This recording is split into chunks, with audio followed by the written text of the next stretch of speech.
Hello, everybody, and welcome to the Indiana State Police Roadshow. I'm your host, Sergeant John Perrine, the Public Information Officer for the Indiana State Police Indianapolis District. The Roadshow is brought to you by the Indiana State Police Alliance and Cops for Kids, a subsidiary of the State Police Alliance. For more information about our sponsor, visit www.indianasfinest.com. We want to thank our good friends at MS Communication here at Network Indiana for getting us on the radio station across the state of Indiana each and every week. We certainly appreciate them allowing us to use the studio and helping us get on the radio. And, of course, the man behind the camera, putting us on YouTube is Tom Trial. Incredible work that he does, and a lot of content goes on our YouTube channel, so check that out. Our guest today, I'm outranked times 2 today in the studio, is Captain Ron Galvez, Chief PIO for the State Police, and Captain Mike Wiley from Logistics. And what's the official title of our logistics? Yes, the Logistics Division. See, yes. It seems like things change, and us guys have been around a while. We stick to what they always have been to us. So, right. So welcome. One thing we wanted to talk about today is some of the opportunities that we have within the state police and what we call of our professional staff. For those of you listening that maybe have a history with the state police, that's what we used to call the civilian employees, or now we call them professional staff. That's anybody that's not a sworn police officer. And our logistics division is full of positions. Certainly couldn't run logistics without them, the incredible work they do. But we're also hiring some positions as well. Yes, as a matter of fact, we are. We have 2 maintenance repair person positions available throughout the state that are open. One covers the Putnamville and Bloomington area. The second one covers the Indianapolis area. So basically, that's a handyman or handy person position is what that position is. And so that is that mowing and keeping the grounds up, or is that something separate? That's a small component. Of it. A very small component of it. Yes. Okay, so just kind of a do everything maintenance person. Yeah, very much so. And so if you're somebody that's handy, that has a desire to do that or desire to learn, if you're young, and I don't know that we require experience, we certainly have people that are capable of teaching people that position. So right, absolutely. And so as we dig into these jobs, where can folks go to find out about what jobs we have and what the pay is and what the requirements are and things like that? Yeah, the website is joinispfamily.com. Yeah, and that's where all of our professional staff positions are listed. And certainly the Indiana State Police, we're staffed with about 1,100-ish troopers in the state, and many, many more professional staff positions that certainly keep our wheels rolling every single day. Absolutely. And so the maintenance folks out at the posts, out the districts, so the first 2 that we've talked about, do a good job of keeping our facilities looking great. Mowing, weed eating is a small part, like you said, but something goes wrong, they fix it. Right. Keeping the inside of the districts and those facilities looking top notch is another big component. Yeah, for sure. And so if you live close to a state police post, specifically Putnamville or Indianapolis, those are the positions we're looking for right now. It always seems like we're also looking for mechanics. Now, when we think logistics, we think that's where our cars come from. All of our cars come in as off the dealership cars, and we turn them into police vehicles. And we need folks to help with that too. Yes, we do. Yes, we absolutely do. That's an installer position. Okay. And we just interviewed for a position for that just yesterday. Okay. So great. we're hoping to fill that with that position, but if that doesn't work out, then we'll try again. Yeah, so if you like to work with your hands and you're interested in something like that, that's doing all the wiring, installing the lights, installing the light bars, the radios. It's an incredible process. If you've ever had opportunity to watch what these folks can do and how quickly they can do it, it's really neat. Right. Too, I don't know, Mike, do these individuals have any of them ever really gone from that logistics side of the house eventually into a trooper role?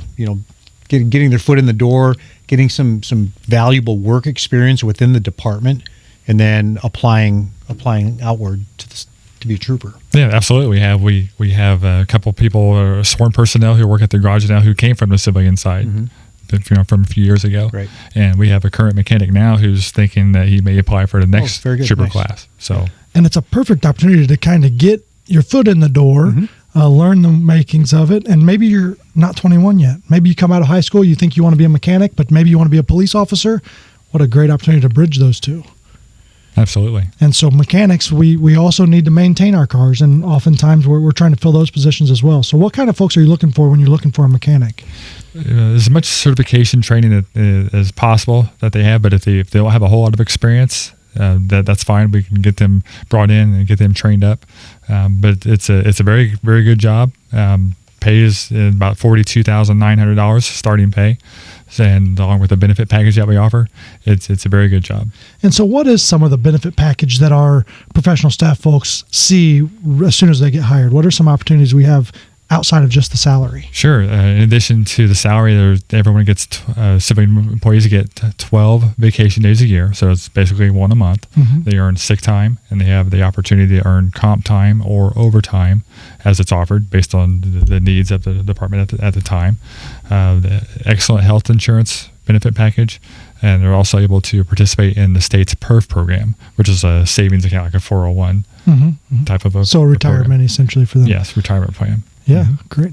And a stable job. I mean, we've been Right. around for almost 90 years now. We're Exactly. not going anywhere anytime soon. So certainly a great place to work, great atmosphere. And never a dull moment. There's always something to do. Yeah. Right. I mean, with all the cars that we have in our fleet, just going back to the mechanic specifically, there's always something, an oil change, a tire needs to be replaced. Yeah. Right. I don't want to put you on the spot too much, Captain, but do you have a ballpark number of how many vehicles we have in our entire fleet?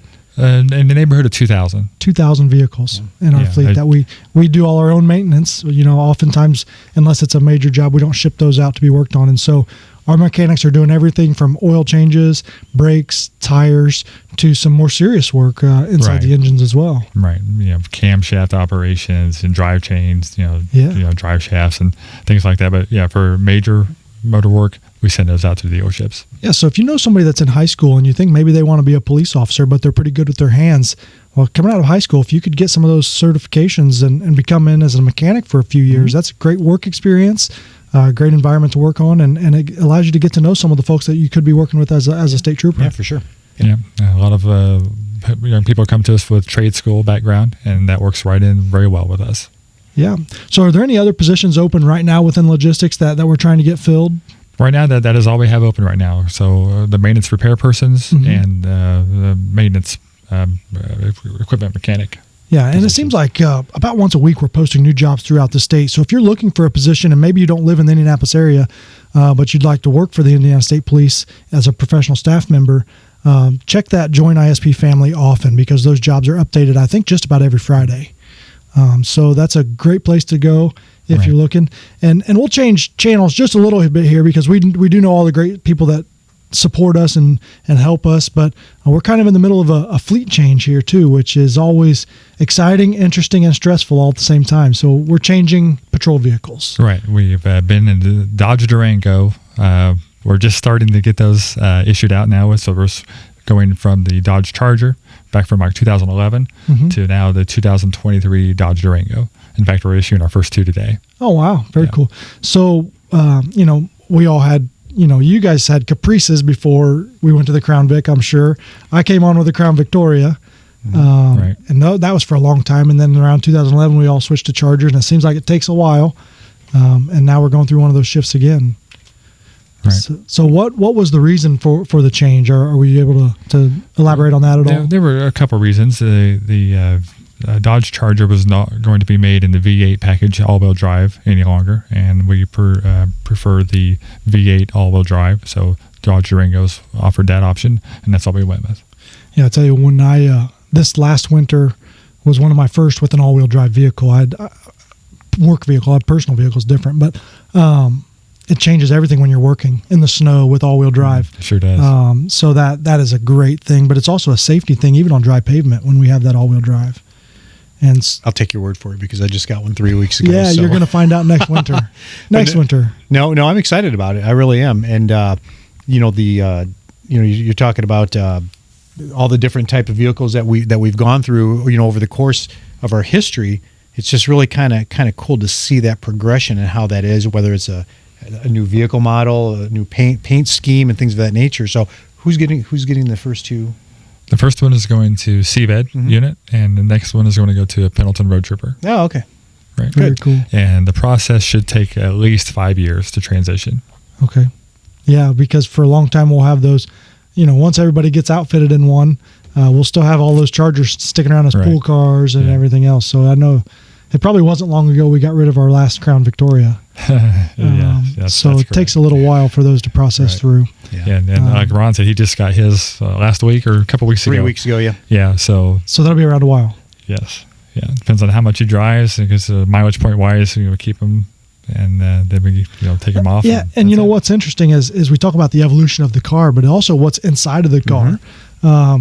Trying to get all of the stuff that we now carry into a vehicle isn't an easy task. I mean, and when you start adding specialty teams, CVED units who are carrying scales, it comes pretty tricky to get everything into a vehicle. Absolutely. And a lot of equipment goes into these cars today. Right. Yeah. And then kind of going back to the installers, the folks that you always, seem to be, or that you're looking for, just how they've even equipped those vehicles with the new lights and the radio packages and all those things, kind of from when we first started to now, it's really pretty impressive. I mean, you look in a car, you can't see a wire or a cable or anything like that. So they take a lot of pride in their It's work. almost as if the cars came off the assembly line that way. They're so well put together. Right. So. And the body worn cameras, that's a large component of the car builds today, and it's a lot. Yeah, it's an undertaking, isn't it? Yeah, and so we talk about the maintaining those, but our fleet also includes just about every type of vehicle. We have big, heavy-duty pickup trucks. We have smaller cars. We have unmarked cars, marked cars, and we just have a plethora of vehicles. Yeah. Vans. Right. Yeah, we sure do. Yeah. So how many mechanics? Let's kind of dig back into what's happening at logistics. About how many mechanics do we employ at Indianapolis? At the logistics facility, there's 6. There's 6 mechanics there, and then each of the posts throughout the state, I believe, have a mechanic as well. For the ones, for the most part, Bloomington does have a garage. Okay. Indianapolis is part of logistics, but everyone else has a garage. Okay, so each district and that one mechanic is kind of responsible for the maintenance of each of those vehicles, and they do some of the heavy lifting as well. Sure. So you're anywhere from 20, 30, 40, 50 vehicles, depends on the size of the area. Yeah, it's a lot of vehicles to take care of. And you talk about we really need people that can focus on their work, because lives depend on our vehicles, not just our own lives. Sure. But when we're responding to those calls, it's got to work. Everything has to work. Yeah, absolutely. And that's why it's real important that these folks take pride in their work, that they know what they're doing, and that we find the right people for these positions. Yep. Absolutely. And so again, if you're thinking about a career, if you're looking for a career, join ispfamily.com is a great place to go to see where our if you're looking for some place to work, but you don't necessarily want to be a police officer. Again, we have I believe more professional staff than we do sworn officers. Is that correct? Or we have probably about a 2-to-1 ratio. Okay. Yeah, Okay. More sworn. More sworn. So about 600-ish or so professional Pretty staff, close. which is a lot. Is a lot. Pretty close. They do everything from data work downtown to maintenance and logistics to installing. Right. Dispatching. And when we talk about logistics, we've only been talking about cars, but we have a whole section of what we call headquarters, where they're maintaining all of our equipment, our uniforms and our belts and our shoes and our hats, and they're keeping all that stuff. And so a lot of really, really cool opportunities if you're looking for a career with Indiana State Police. We've got about a minute and a half left here. Is there anything else we want to cover with regards to what's going on in logistics, maintenance? What about high school or college kids looking for a summer job? Do we have any opportunities for that? We do have some temp positions available. Yes, Yeah. so that would be they would need to contact Human Resources. Okay. For that. If that Join ISP Family website doesn't get you anywhere, go to www.in.gov/ISP, and you'll get phone numbers there you can contact. But if you're looking for a summer job, a high school kid or a college kid, that summer job could include anything from mowing and weed eating to outdoor maintenance to maybe some other things within logistics. So, right. Great opportunity for that, and opportunity to make a little bit of money while you're on your break from school. Right. Yeah. And if I could just mention on the maintenance repair side of things, we mentioned the mowing and things like that, but heating and cooling, HVAC, plumbing, electrical, woodworking, a lot of those skills a lot of people have, and that's what we need in that section. And it's a great stable job, a job that you can work with great people, and we have a maintenance guy around Indianapolis, Mike Deere. He's been around like 40 years now, right? Yeah, I mean, that's incredible with what he's been able to do in his career, but still loves it. Still see him with a smile on his face every single day, and he keeps everything looking so nice. Absolutely does. Yeah. Good guy. So thank you guys for coming on. I want to thank everybody for listening to the Indiana State Police Roadshow, brought to you by the Indiana State Police Alliance and Cops for Kids. Check out the Indiana State Police YouTube channel for a lot of content, historical information about the Indiana State Police. We hope everybody has a safe week, and buckle up. We will see you next time.